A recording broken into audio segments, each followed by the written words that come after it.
Hey, what up, though, people? We are back, and you know what? I hear we're gonna have the legend on pretty soon. I can't wait. But it is Wake Up Woodward. You know what, chat family? Go ahead and hit that like button if you didn't get the opportunity to. And Flannel. Yes. Do you think you're getting that jersey after this 49ers game? No. Oh. I think it's going to take it into the last game of the year, huh? Yeah, you just want to stretch it out. I ask people, like, you know what, chat family, let me know. Tell me in the chat, y'all, is he getting this jersey after the 49ers game? J-Mo needs 110 yards. He has performed well against the 49ers. Bro. He gonna get that. What up, KD? What do you think? How's this going down? Well, paint the picture. How is he getting this jersey? I know how this Lions team operates, and say what you want about Goff and the MVP. The reason they came out throwing in that Bills game is because they wanted to give Goff the opportunity to go out there and try to win it. And you know, with J-Mo being close to 1,000 yards, I think they realized how much of a milestone that would be for him.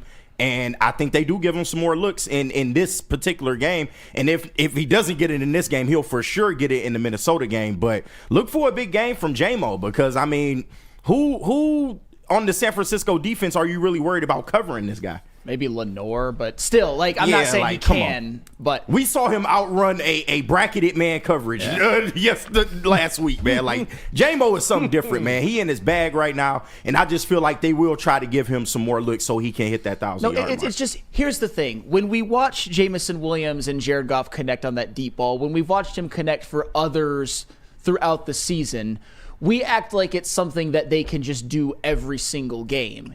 Like, even the Patrick Mahomes, Tyreek Hill combination, they didn't hit like a 60-yarder every game. But even Tyreek is not J-Mo, though. I'm just okay. Yeah. Even the Deshaun Jackson, where he was just the master of the go route, they didn't hit one every single game. It's the NFL. Like, there's going to be days where you live more in the middle, where you live more with Laporta and Amon-Ra St. Brown. There's going to be days where you hit J-Mo for a deep ball. And that's fine. You can live in the middle with J-Mo. He'll chop you up there, too. But the thing this is the thing with J-Mo. Am I wrong? But with J-Mo, it's either feast or famine almost. It's almost like if you're going to target him, he's going to get big yards. With these other players, they get more consistent targets.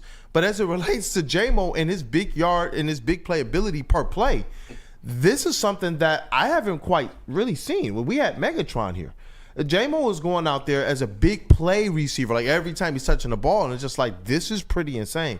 If they can keep that pace up as they increase the targets, that's where I do believe he has a good opportunity to make sure. Facial reactions to this are just make sure you're getting that jersey. You know what?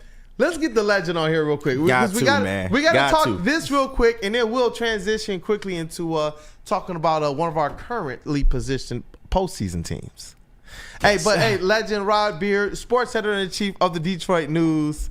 Merry Christmas, happy holidays. Thank you for jumping on the pod. Like, hey guys, I know it's Christmas. I know Wednesday's usually the day. Yeah. I want to drop by Thursday. Bro, it's good to see you, man. Audio good. I know it is. Gentlemen. Yeah. Happy Thursday this week. Hey, happy Thursday, brother. Good to see you, man. Good to see you. Justin said you were making some faces during the discourse. Hey, man. Flannel Sam has a logical reason why J-Mo won't get 1,000 yards.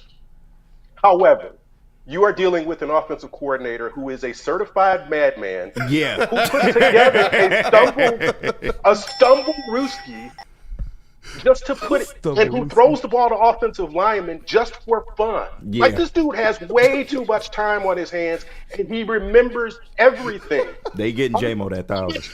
How much has Dan Skipper been in the playbook this year? No one offensive coordinator is doing. They remember everything, and they are spiteful and vengeful. Yep. And they're going to get J-Mo 1,000 yards.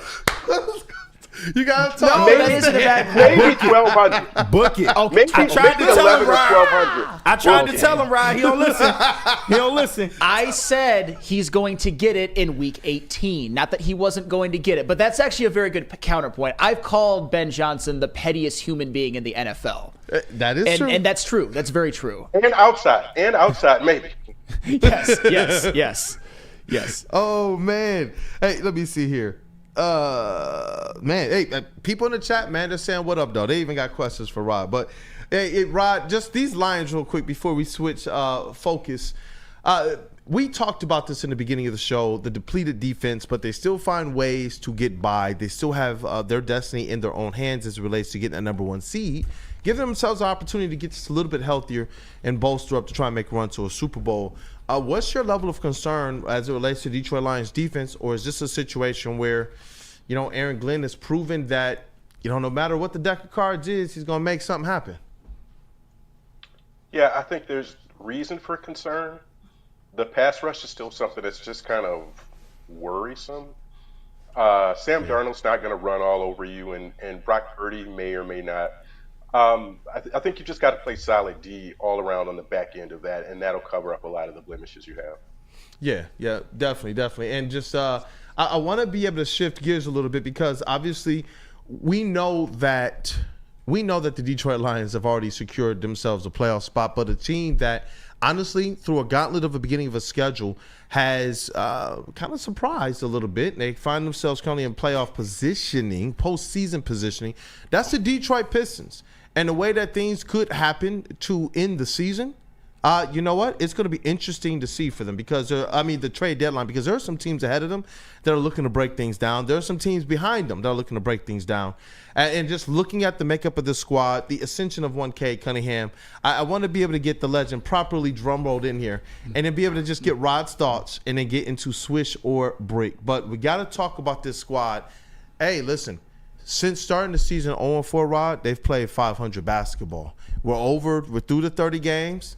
And they're playing over 400, 41, 42% basketball right now. Just shy of 500 basketball. I think that they're actually going to get there for the season. So let's get this drum roll going, and got to get Rod's thoughts. Hey, yo! Shout out and welcome to the legend, Detroit News, Rod Beard, brother. Hey, Woodward Pistons segment in effect. You got to take it away with Rod's thoughts. I'm not scared of the East. Thank you. Thank Pistons, you do not need to be afraid of the East. Boston looked vulnerable. The Knicks the Knicks look good. Injuries for Orlando. Milwaukee is who we thought they were. Jimmy Butler is trying to get out of Miami. Who are they going to be after that? Year. That might open up that extra spot that you're looking at, where the Pistons need to move up and get into a 9 spot, 10 spot. Who knows? Yep. And that's the thing. They have, for the majority of the season, found themselves, in that postseason position, 10th spot. And if they've a couple times have slipped right out of that last play-in spot, but then the right next game they go and they win a couple, which is something different than last year. Last year it was like they would win one and then you knew they were going to string together about 10 losses. This year, They lose one, and the team looks mad. They look angry. They look grumpy. BIckerstaff looks heated. This is way different, too. Like, JB comes in, and he's just like, nah, bro, that was on me. That ain't happening again. Now, last year, in contrast, Monty Williams would step to the table and say that's on me, and then it would happen again. But this team has stepped down and looked like a completely different team following some of their losses, as they have climbed out of an 0-4 hole to be 500, 13-13 over those last 26 games of the season. And to me, that's where I'm like, you know what? Especially with when you look at what's going on with the teams around them, and I know you're always looking at who are those 5 teams the Pistons can be better than. When you do that exercise, there's more than 5 teams that I'm actually believing the Pistons are currently better than. And Cade Cunningham and what he's doing this year, putting up an all-star caliber campaign, that has a lot to do with it too. Right, and I think it's starting to come against some of the premier teams that who thought they were going to go out west and take these first couple of games against Phoenix and the Lakers. And those are the premier type games, and you need LeBron and KD saying that Cade is at that level right now. That's when people start to listen. The national people start to listen and say, yeah, this kid is that next dude. So they can't finish worse than 500 on this road trip, but they have to figure out who they are. We can't play the schedule game with them and say they're going to win this game. There have been too many games where I had already chalked up the Lakers and Phoenix as losses. I chalked up the Utah one as a win. Right, but the Utah one was a win. The Charlotte one should have been a win. A lot of these that should have been wins are losses, and they've beaten teams that they shouldn't have. Mm-hmm. So they have the moxie on a day-to-day basis. You don't know what you're going to get, which is good in sort of a way, but it's also bad that you got to be able to count on some things and say, we're going to go out and play Pistons basketball today and beat these good teams and beat some of these bad teams too, That's how you get over 500. Man, hey, you know what? That is a word. And just real quick, all-star voting is in effect. You guys heard it from KD. You've heard it from LeBron James, JB Bickerstaff, and Cade to get there. When you got KD and LeBron James, probably the guys who are going to be some of your top vote getters. It's probably going to be a team KD and a team LeBron this year. I believe that if those guys are saying Cade should be in, think about that. They want to be able to play with this guy during the All-Star weekend. I want to see that personally, and I want to see Cade kind of be able to get his due. ESPN earlier in the season did put out that they predict he will be a first-time All-Star this year, and that, you know what, if the Pistons are just sniffing around play-in spot, he's going to get that nod. They're there. And think back to what we said at the beginning. We were looking at these top 100 lists, and Cade was – whatever, 74 or 72. Crazy.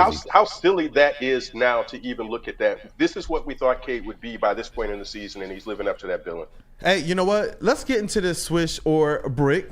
KG, Right. you ready? Switch or I brick, am. man. Let's rock, man. All Let's right. get this thing going. All right, we only got a few of these here. If I come up with one, I'll let you know. But Yes, sir. These are, just some general statements about where the Pistons are at currently, and I'll save the top one for last because it's something that we kind of caused controversy with earlier in the week, but the first one being, after assessing lineups, are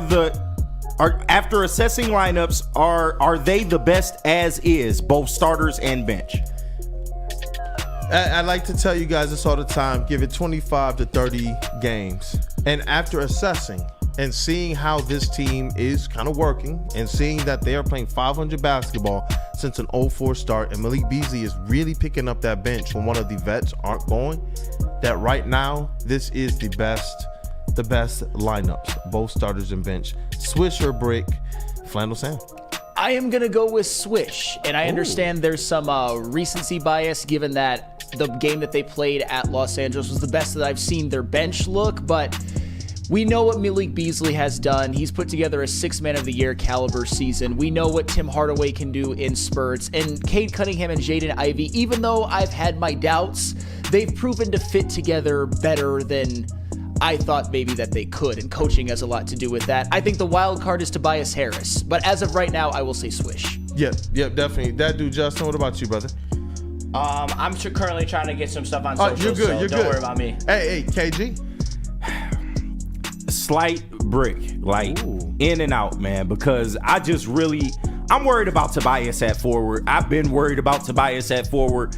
I just don't know if, throughout the rest of the season, you can rely on him to be your starting forward and essentially your third scoring option on this team. So I don't know, man. Maybe if you put Asar in there, maybe try some things with that, I'd be okay with that because, like I said, he's a defensive weapon. You can utilize him in so many ways defensively. It kind of makes up for his offense. And he has a facilitation mindset. Yes, it will. You will lose some floor spacing. Don't get me wrong, but I just feel like his ability to get to the basket and drive and kick, and also his ability on defense, it kind of can make up for that. But I'm interested to hear what Rod has to say. Yeah, chat is kind of mixed right now too. The Real K77 says brick. Dante151 says swish. Tobias is finally waking up, and he did make some plays down the stretch Is there. he?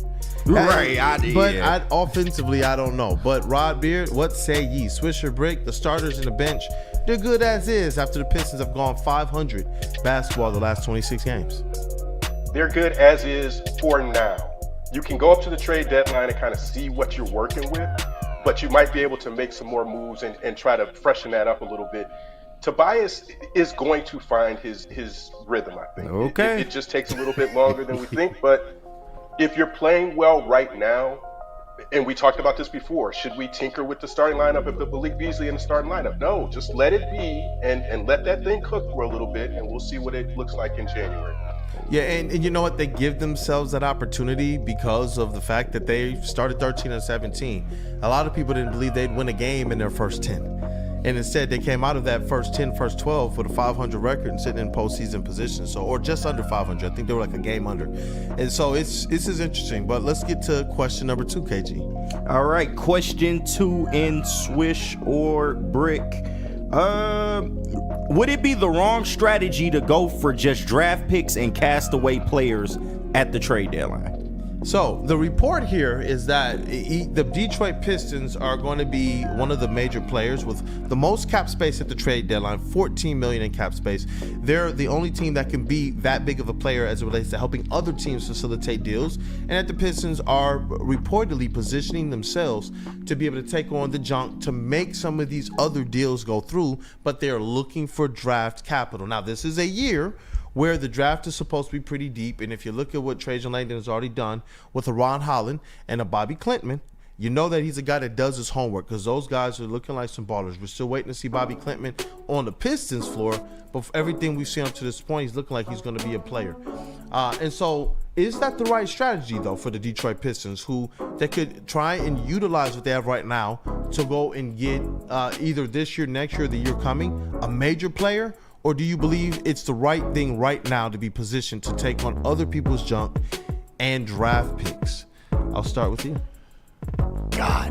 why do you got to come at me with that one? That one is tough. I would say that it's like a Boston or a Cleveland or even Milwaukee anytime soon. So I will say Swish for now, but reluctantly. They will if they have Jimmy Buckets. Hey, because I'm saying there are people that are out there, but it's looking like now the Detroit Pistons are going to be a team that is going to help to facilitate these guys being traded rather than trade for one. But what did say ye, KG? Would you rather see them go and find a way to get an Ingram, a Levine, a Butler, or even one of those players, John Collins, even out in Utah? Yeah, I think it would be draft picks. I think it would be the wrong strategy to just get anybody and some draft picks to add to this team, because there's a lot of holes left on this roster. That's one thing. A lot of holes left on this roster, a lot of room for improvement. But also, when you just look at, there's a lot of people out on the market, it seems like, this year. And I feel like the Pistons will be in a good position to go get somebody or be that third team in a trade that yields something back. We've seen reports that they are interested in being that third team to help facilitate deals, but you got to take calculated, smart risks. And I think that's one thing that the Pistons haven't done over the last few years. Yes, they may have taken some risks, but it was, not the brightest, type of chances that you should take. So I think ultimately they would be remiss if they didn't go out and try to land a slightly bigger fish than what they normally would this trade deadline. Yeah, and you know what? At least try. Because Chuck Brewer, he makes a good point. Kool-Aid, with how fast Cade is growing, we need to maybe rethink that timeline, because he looks like a man that just wants to win. Yeah. But you know what? Rod Beard, what say ye? Swish or Brick, brother? You want to see the Pistons? Let me hear it, brother. We're going to go Swish on this. And the true Christmas spirit, we're re-gifting. You trade for these draft picks, you take the bow off of this one, you put it on the next one, and you trade it on to somebody else. You don't need these draft picks, and we talked about this before. You have too many young guys you're going to have to make decisions on that you can't keep first-round picks. You're just going to have to move them to somebody else and get a bigger fish somewhere down the road. That's a good strategy, because that was the other thing. I was going to hold that until after your answer, and you kind of led right into it. The one strategy I saw is that Trajan Langdon, his mindset, and like some of the people close to him, they're part of that, hey, stock draft picks, and then when you're ready to go get that big fish, you control everything. You have the cap flexibility still, because they're going to. Tobias is coming off those books in two years. Now just another season. So you're talking about stock draft picks, a team that already has constructed is looking play-in worthy. You actually have found yourself in a pretty good situation to, if you do take that step back and get those draft picks, I want them to be able to just push that button, but if the draft picks put them in a better position to get a better star, rather than have to sit around and wait for a disgruntled or injured star, I will wait it out with how the Pistons, is the caveat, with how they're looking right now. But KG, let's get our third and final. Yeah, and this one, to preference, Spinny and I kind of piggybacked off Spinny on Big D Energy a couple days ago with this one, and it kind of took off on the internet. So, is Cade Cunningham the best Piston since Isaiah Thomas? Swish or Brick? I remember seeing the magnetism of Grant Hill just as a superstar player. He was a bona fide superstar player. And some of the stats that he was putting up, especially on rookie seasons and as he went on and being that 25-5-5 type player, right, that was Grant Hill. You talk about the shoes, the jerseys, and realistically being a guy who they didn't have much success, but the playoffs they did make, you knew it was because Grant Hill was pulling that team. I wish the Detroit Pistons medical team did better by him, because I believe there was a lot more Pistons back and the front office. I believe that we honestly cost ourselves an opportunity at seeing something very, very special with Grant Hill. But as it currently sits right now, I remember that was a player I watched intently. Cade is somebody that reminds me of Grant Hill. Cade is somebody that I believe can surpass Grant Hill. But right now, in my opinion, it's still Isaiah, Grant Hill, and then there's players in there like Ben Wallace and Chauncey Billups, who you gotta make sure that you nod the cap to. Rip Hamilton, who was the Pistons' all-time leading playoff scorer. So it's a little bit more nuanced than that. But I start with Sam Flannel. I love Cade Cunningham, and I love Spenny's spirit. Yeah. It's Grant Hill for now. And obviously we all knew this while it was going on, that those Pistons teams in the mid-90s and the late 90s with Grant Hill, they were making the playoffs. It's not like that the Teal era was just entirely crap. I think that's gotten a false narrative, which isn't exactly true. Because I'm looking up right now, Grant Hill led the Pistons in win shares 4 times on teams that made the playoffs. Mm-hmm. Until Cade Cunningham does it for a couple more years, you still got to say Grant Hill. People forget how good he was. A little secret, look at his rosters too. Dude, I know. His roster horrible. Yeah. Horrible, man. And Yeah. I think that's something that gets lost. Even I kind of got lost in the fact that the errors were drastically different, from what Grant Hill had to deal with and what Cade has to deal with currently. But the physicality of the defense was crazy. Listen, that Grant Hill played against. I'm aware of that. I'm talking just the type of skill set Cade has, what he does for this team. Him being the absolute leader in all categories, pretty much carrying this team. And it was Grant Hill to a degree, but the Pistons have never had a triple double guy quite like that was what they Hill. got in Cade Cunningham. That was Grant Hill, bro. I get it, but I don't think it's to the extent that Cade's going out there and doing it. I mean, you talking about 18, 19 assists, 12 rebounds, from the guard position. At least with Grant Hill, he was a forward. He had bigger size, and I know Cade's bigger too, but Cade plays primarily a guard position. So I just think from a guard position standpoint and the type of skill set that he has, I think he is the best that we've technically seen since I don't then. know. Grant Hill minus the accolades. No, Grant Hill was a point forward. The ball was in Grant Hill's hands. He was ahead of his time a little bit. He was ahead of his time. Yeah, that's what I'm saying. He was a player that honestly redefined what players were going to be like, and it's the reason why the NBA was handing him the torch as the next Jordan. Right. You couldn't hold him down. His rookie season, he was Rookie of the Year. That's just what it is. Early on in his career, he was an all-star. There was no narrative you could hold against him because he lifted and elevated his team earlier. But I think it wasn't like he had a pretty picture around him. It was just as at some points in times, Barron, as we talk about with Cade, but Grant was the guy who was going out there and he was battling and winning against other superstars. And I get that. I just can't discredit that. And he was putting up stats, bro. It was. I get that. No, I saw a piece of the Grant Hill era for sure, and you hate that it was mired by so many injuries, but I just think Cade is a better distributor than Grant Hill was. I think he plays slightly better defense than Grant Hill did, and scoring they wash each other out because they score about the same. But I think Cade has the edge on him in more than a few areas, but. I'll leave it to Rod. You've seen more basketball than a lot of us here. Rod Beard. What say you? What say ye? Rick, and I was obviously pointing to Grant Hill, but also Ben Wallace. Ben Wallace was a defensive beast. And that dude's in the Hall of Fame, not for just defensive stuff. He was a leader in a similar sort of way, but Grant Hill was carrying the league. He was carrying the league at the time. He was looked at as we look at some of the top players in the league now. That was Grant Hill on a bad team and still doing it. So, yeah, I'll say brick on that. Okay. Oh, man. Yeah, and you know what? The thing is this, though. When you talk about a Cade Cunningham, he has absolutely made this thing arguable because I understand the way you frame it, KG. The way you frame it, just if I sit back and I'm looking at just the talking pure basketball standpoint. That's a tough one because you talk about Grant Hill as a 4. Yeah. Grant Hill as a 4 in today's NBA is something that the NBA is not going to be able to deal with. That's a problem. Grant Hill in today's NBA, Rod, he was going in and saying, Alonzo Mourning, have your lunch, bro. Like, that's crazy to me. He was going in and he was body bagging the top defenders at the rim.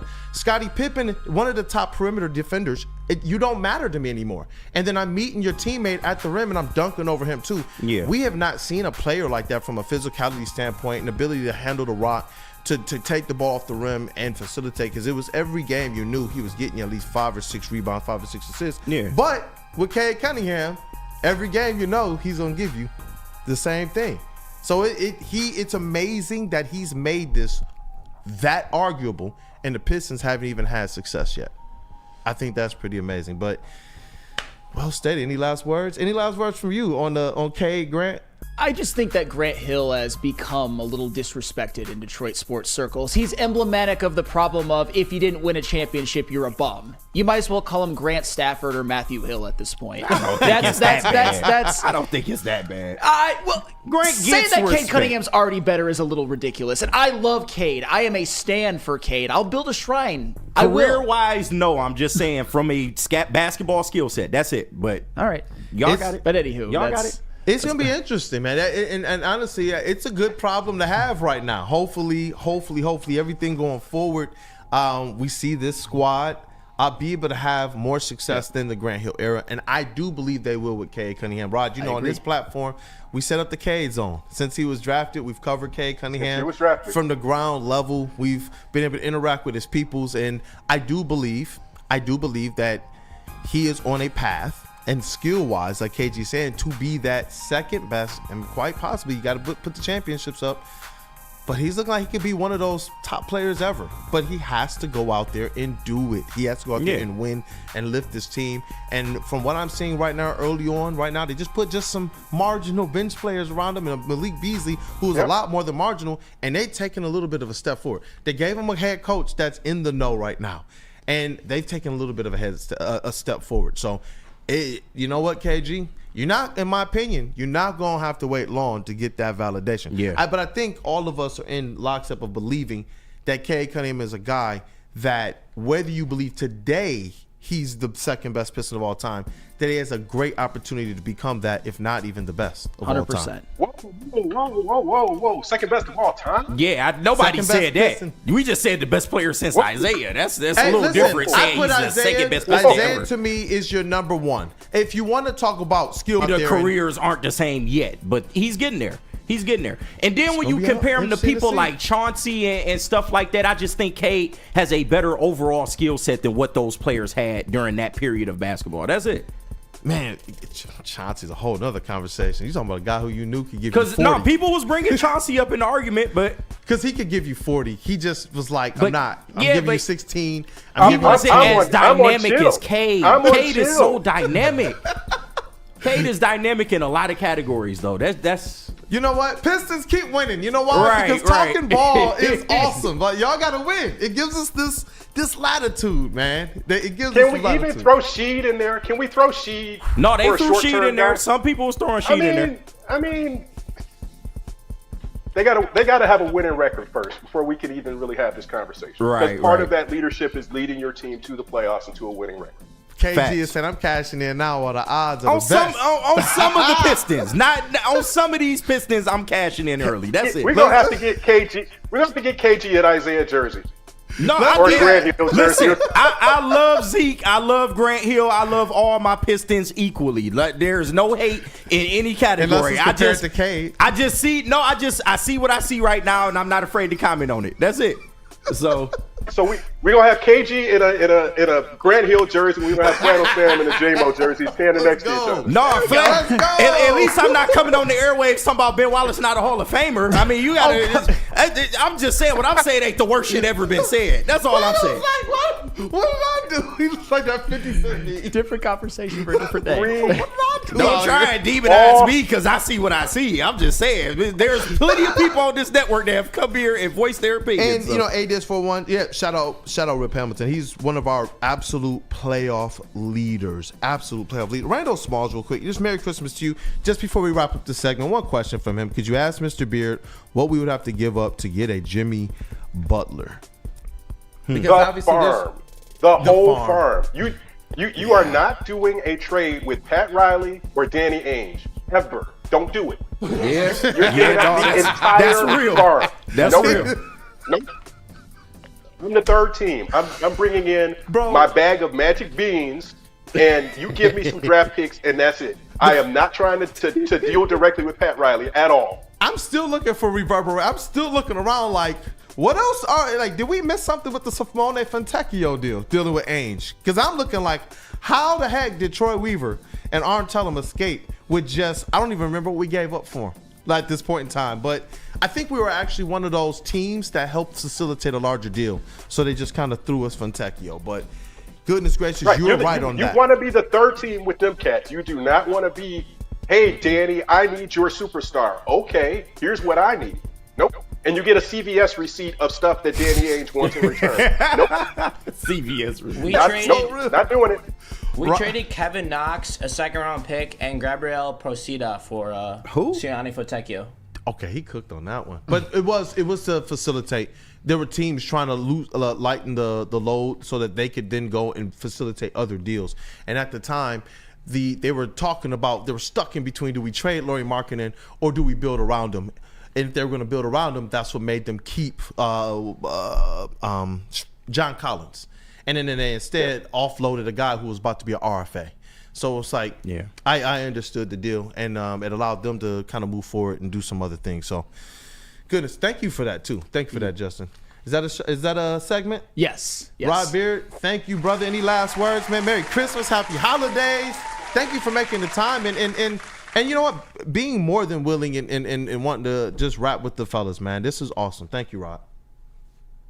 We're gonna see Flannel Sam in that. Is there a flannel JMO jersey next week? Hey, I think so. Ooh. I'll see what I can do. It'll definitely be, at worst, it'll be a jersey, but he's got to get the 1,000 yards. But I've been on record saying he will get it. He will get it. How many does he need? He needs, I think, 110 in 2 weeks.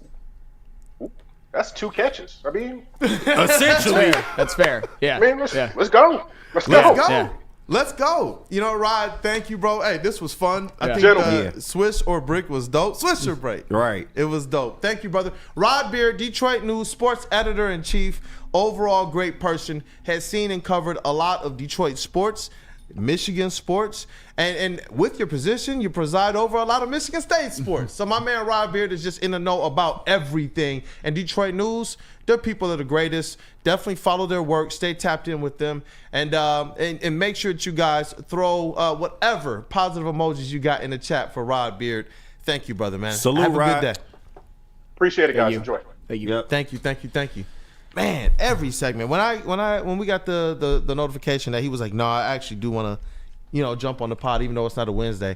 I was just like, yo, Thank shout God. out to Rod, man. Shout out to Rod. No, Rod's the man. Shout out to Rod. But Justin, I know when we come back, we're going to do some college football playoff talk. I know you have a lot to say, as do I. But first, tell us about Salvation Army. Okay, let me do that.